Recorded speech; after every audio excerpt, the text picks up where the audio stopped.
بسم اللہ الرحمن الرحیم۔ کعب بن عجرہ رضی اللہ عنہ کہتے ہیں کہ ایک مرتبہ نبی کریم صلی اللہ علیہ وسلم نے ارشاد فرمایا کہ ممبر کے قریب ہو جاؤ۔ ہم لوگ حاضر ہو گئے۔ جب حضور صلی اللہ علیہ وسلم نے ممبر کے پہلے درجہ پر قدم مبارک رکھا تو فرمایا آمین۔ جب دوسرے پر قدم رکھا تو پھر فرمایا آمین۔ جب تیسرے پر قدم رکھا تو پھر فرمایا آمین۔ جب آپ خطبہ سے فارغ ہو کر نیچے اترے تو ہم نے عرض کیا کہ ہم نے آج آپ سے ممبر پر چڑھتے ہوئے ایسی بات سنی جو پہلے کبھی نہیں سنی تھی۔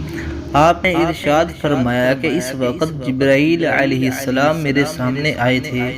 جب پہلے درجہ پر میں نے قدم رکھا تو انہوں نے کہا کہ ہلاک ہو جائے وہ شخص جس نے رمضان کا مبارک مہینہ پایا پھر بھی اس کی مغفرت نہ ہوئی۔ میں نے کہا آمین۔ پھر جب میں دوسرے درجہ پر چڑھا تو انہوں نے کہا ہلاک ہو جائے وہ شخص جس کے سامنے آپ کا ذکر مبارک ہو اور وہ درود نہ بھیجے۔ میں نے کہا آمین۔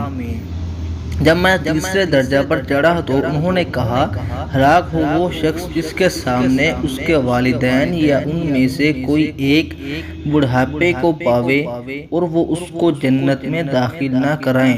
میں نے کہا آمین۔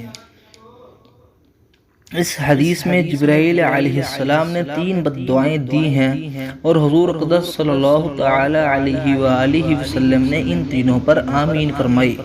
اول تو جبرائیل علیہ السلام جیسے مقرب فرشتے کی بددعا ہی کیا کم تھی، اور پھر حضور اقدس صلی اللہ علیہ وسلم کی آمین نے تو جتنی سخت بددعا بنا دی وہ ظاہر ہے۔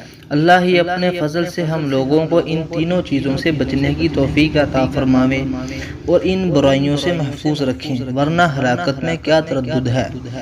رمضان المبارک میں مغفرت اور اللہ جل شانہ کی رحمت بارش کی طرح برستی ہے، بس جس شخص پر رمضان کا مہینہ بھی اس طرح گزر جائے کہ اس کی بدعمالیوں اور کوتاہیوں کی وجہ سے وہ مغفرت سے محروم رہے تو اس کی مغفرت کے لیے اور کون سا وقت ہوگا اور اس کی ہلاکت میں کیا تعامل